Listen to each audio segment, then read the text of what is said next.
Ubisoft, a popular game developer and publisher widely known for its Assassin's Creed and other series, as expected, took the lid off from its newest installment in the lineup of its certainly most famous and talked about, the Assassin's Creed Odyssey. The title was teased previously but unveiled in all its glory at the E3 2018 conference. Fans will be able to get their hands on the title starting October 5th on Xbox One, Sony PlayStation 4 and Microsoft Windows on PC. Welcome back to QatNip, and today we present you the latest from the Assassin's Creed series, Assassin's Creed Odyssey. So come on, let's learn together.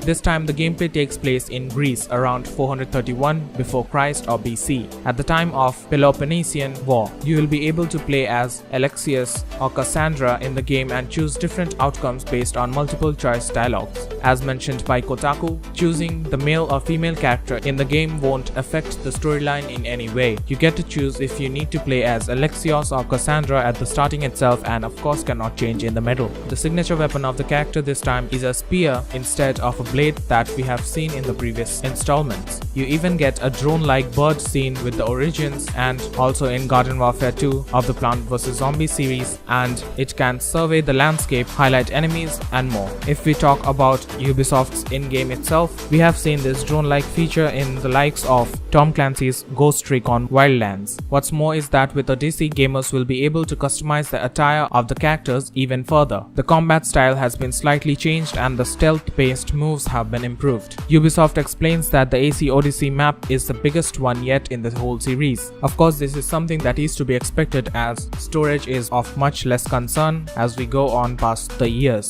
Most of the areas are surrounded by water, so one can also expect a comparatively slower gameplay. Underwater battle with sharks is also possible in this one. Also, the map includes different scenarios including snow-capped mountains, forests, deserts and beaches. It also includes naval combats like the ones we have seen in Assassin's Creed 4 Black Flag. The title is said to include around 30 odd hours of interactive storytelling and that the characters can interact with others in around 13 different ways. The rest are to be pondered by the players themselves. We'll keep them secret for the time being. So that's it for this video, and we hope you liked it. A million thanks to our dear subscriber family for your continuous love and support, and until next time, stay tuned for more.